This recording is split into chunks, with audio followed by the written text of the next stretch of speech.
Just crossed the Darling River, leaving Bourke today on my birthday.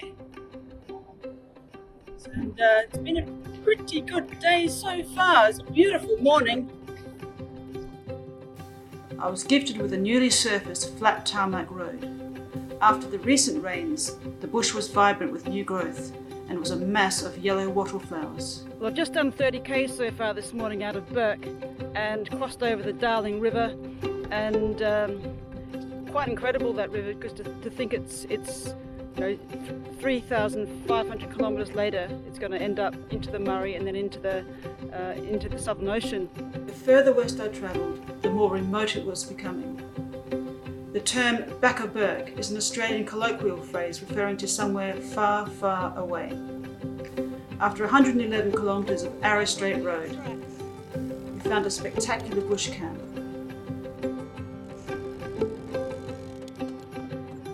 I love the outback.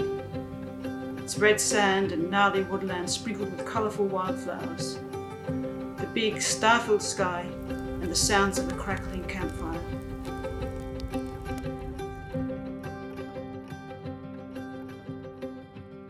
The next day was much more of a challenge.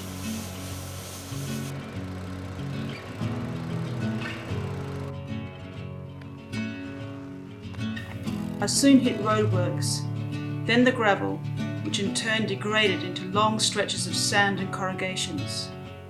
Not surprising really, it's a part of being out here, and that's why I chose to ride a fat bike. It's what it's made for. I found myself using the whole road, searching for the best surfaces and avoiding the large road trains which regularly enshrouded me with dust.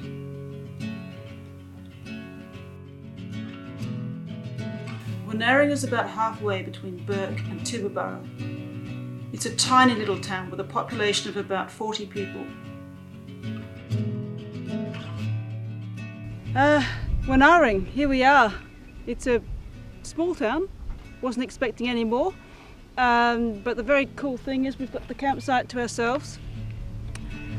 As we set up camp, two massive road trains pulled up outside the store. The two young guys who got out were in charge of transporting the cattle to better pastures in Queensland.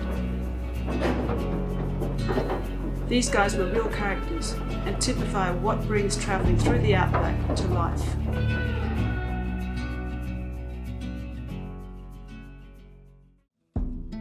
The next morning I set off towards Tibooburra. It was a challenging 235 kilometre stint on some pretty rough roads, especially the first 40 kilometres. I put in a solid 8 hours on both days to get there. The further west we travelled, the more incredible the scenery became. Huge salt lakes, filled by the recent rains, were a haven for all sorts of native animals, particularly bird life. I imagined this region to be quite desolate, but as I passed through the Sturt National Park, approaching Tibooburra, the plains were verdant and speckled with wildflowers in full bloom. It's 35 kilometres to go to get to Tibooburra. Doing it pretty well this afternoon. The flies have been infuriating. They climb under my glasses, they get trapped under my glasses, I call them my ears.